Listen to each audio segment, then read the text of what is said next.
కడప జిల్లా బద్వేలు పట్టణంలోని స్థానిక గుంతపల్లి వద్ద NH67 రోడ్డు వద్ద గ్రామస్తులు తన గ్రామానికి సర్వీస్ రోడ్డు విషయమై వారికి జరిగిన అన్యాయాన్ని నిరసిస్తూ నిరసన కార్యక్రమాన్ని చేపట్టారు. ఈ సందర్భంగా గ్రామస్తులు మాట్లాడుతూ బద్వేలు పట్టణంలో నేషనల్ హైవే రోడ్డు పనులు జరుగుతున్నాయని, గతంలో ఈ రోడ్డు పనులు మొదలైనప్పుడు మాకు ఫ్లైఓవర్ పూర్తి కాగానే సర్వీస్ రోడ్డు వేస్తామని చెప్పి హామీ ఇచ్చారని, ఈ రోజు రోడ్డు పని పూర్తి కావచ్చినా ఇచ్చిన హామీ ప్రకారం సర్వీస్ రోడ్డును వేయలేకపోవడం, దీని గురించి పై అధికారులతో మాట్లాడగా మేము రోడ్డు వేయము, మీరు ఎవరికి చెప్పుకుంటారో చెప్పుకోండి అనే విధంగా మాట్లాడడం సరికాదని, బద్వేలు పెద్ద చెరువు, నాగల చెరువు, ఇక రాజ్ చెరువు నీరు ఈ దిగువ ప్రాంతంలోకి వచ్చి సుమారు 65 ఎకరాల పైన పంట నష్టం జరుగుతోందని వాపోయారు.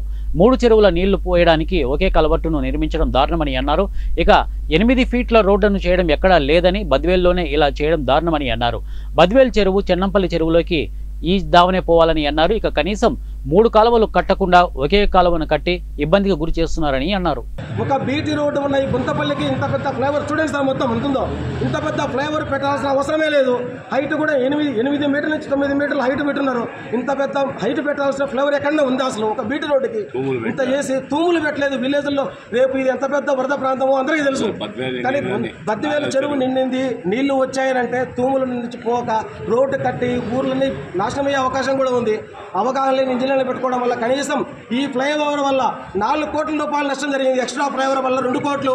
ఇప్పుడు మట్టి తోలే దానికి 2 పక్కల నియర్లీ 150 మీటర్స్ 2 పక్కల మట్టి కట్ చేసినారు సార్. మీరు ఒకసారి వీడియో తీసుకోవచ్చు. పక్క అంత కట్ చేసి దానికి ఒక నియర్లీ 1,30,00,000 నష్టం. నియర్లీ 3,70,000 నుంచి 3,70,00,000 నుంచి 4 కోట్ల వరకు నష్టం వాటిని. ఇదంతా ప్రజాసొమ్ము కాదా? ప్రజలంటే ప్రభుత్వం అంటే ప్రభుత్వంలో పనిచేసే ప్రభుత్వ ఉద్యోగి చేసిన ఒక నిరాహం వల్ల, అతను చేసిన తప్పదం వల్ల ఈరోజు జరుగుతున్న 4 కోట్ల నష్టము ప్రజలు ఇబ్బంది పడుతున్నారు. ఇదే విషయం మేము వెళ్ళి కలెక్టర్ గారికి అర్జీలు ఇవ్వడం జరిగింది. అర్జీలు ఇచ్చిన తర్వాత ప్రాజెక్ట్ డైరెక్టర్ గారికి ఫార్వర్డ్ చేస్తే వాళ్ళని కలిసాం అశోక్ కుమార్ గారిని.